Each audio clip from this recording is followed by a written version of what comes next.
Hello, Tubies, and how are you all doing? I hope you're doing fantastically fabulous. It is not pretty weather outside today. It's raining. Or it feels like it's going to rain. Or it is raining, I don't know. It feels like it's raining, and you go outside and it feels like it's raining, and you look around and it's not raining, and you're like, I don't know what's going on. So I wanted to talk about how to trap a spirit.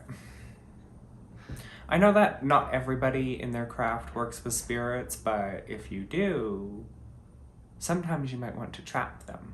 Why would you want to trap a spirit? Why not just ask it for its help? Sometimes you just... I don't really have a good answer for that, to be honest with you. But sometimes you just do. Sometimes you just want to trap a spirit and make it do your bidding. Now, I've talked in the past about how you probably shouldn't do that and how we should all be respectful and kind and caring and considerate. But sometimes you just want to trap a spirit. Maybe a witch is sending an entity, or I don't know. Maybe you've conjured an entity into your house, or maybe you have an entity in your house, or something like that, right? And you just want to trap this thing so that you can either dispose of it, as in get rid of it, or that you can use it to your own devices. So there's tons of different ways out there to set up spirit trapping things. You can use crystals. You can set up special crystal grids where in the center there will be one crystal and you're trapping the spirit in that crystal. You're attracting the spirit, right? You have to somehow attract the spirit to the thing that you're going to trap it in.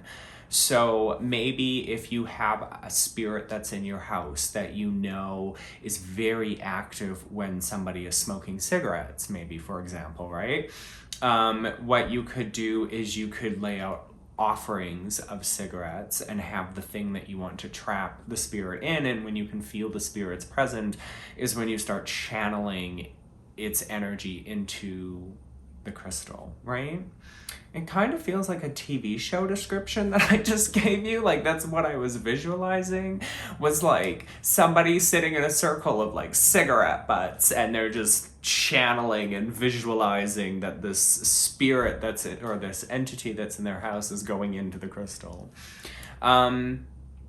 The other way that you could do it is if you're conjuring spirits and you want to trap a spirit, is you can use graveyard dirt, or patchouli if you don't have graveyard dirt, especially if it's like a spirit of the dead. At least for me, patchouli, like the spirits, they just love whenever I burn patchouli. Anything patchouli scented, they just get crazy.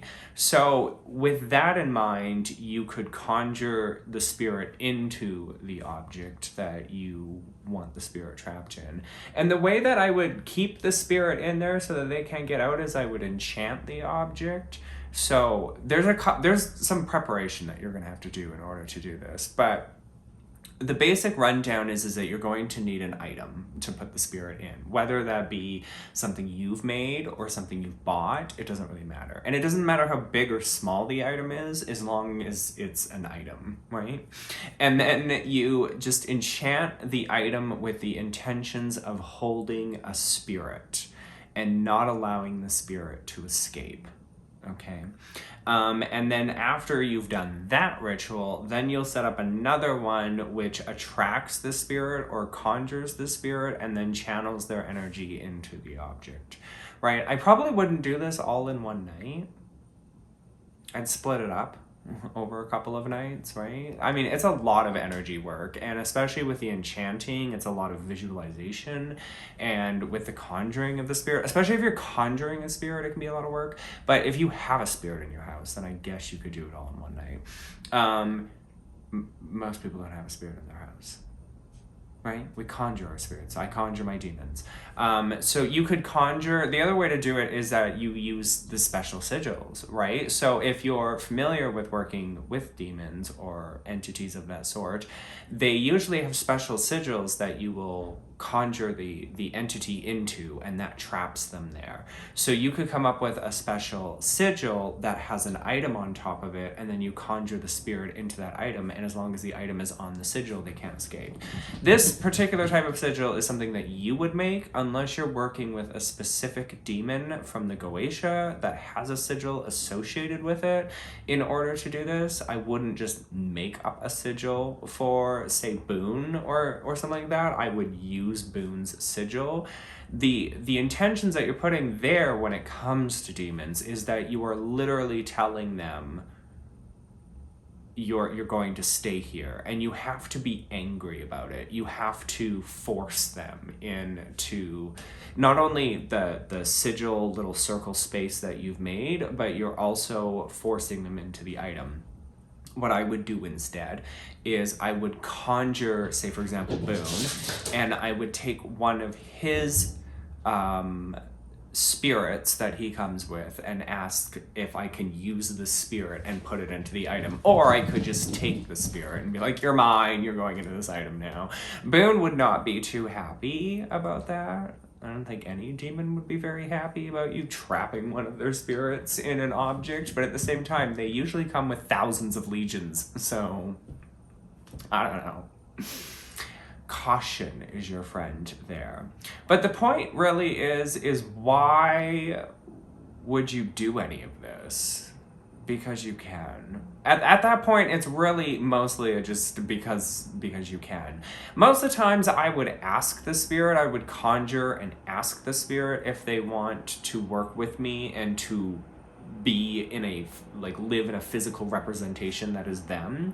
But sometimes you've got those negative spirits in your house, or a witch is sending a negative entity at you and you don't know how to get rid of it and it won't go away. You can trap them in items and then just dispose of the item. There's no really cleansing of the item. There's no trapping and then cleansing to get rid of the entity and then just keeping the item, unless it's something that you've conjured. Because then that way you can just do a releasing spell and just release them back in, the magical space. But you just basically release them. It's when you're releasing something that you've conjured and trapped or put into an object, then you are just basically doing a releasing spell and thanking them and maybe giving them an offering or something and then just moving on with your life, right? But if it's an entity that's negative and it's in your house, or a witch has sent it at you, there's no releasing of that entity that I know of that would work, other than fire. That's about it. Burning the object, that's about it. So if it's like a crystal or it's like a nice ring or something that you've trapped this negative entity into, then I would probably just dispose. Like, first of all, don't trap it in nice things. I'd dispose of the item in question, because if you release it, let's say you take it somewhere and you release the spirit, there's nothing stopping the spirit from attaching itself to you. I mean, you'd have to at that point put up some pretty good protections, then release the spirit so that it couldn't attach onto you, and then just leave the spirit where you've released it, right? And then just move on with your life. The spirit would probably end up returning back to the witch if a witch sent it. Or it would just be lost, wandering aimlessly if it was something that was already in your house. So anyways, I hope that this gives you some ideas on working with and trapping and placing spirits in items.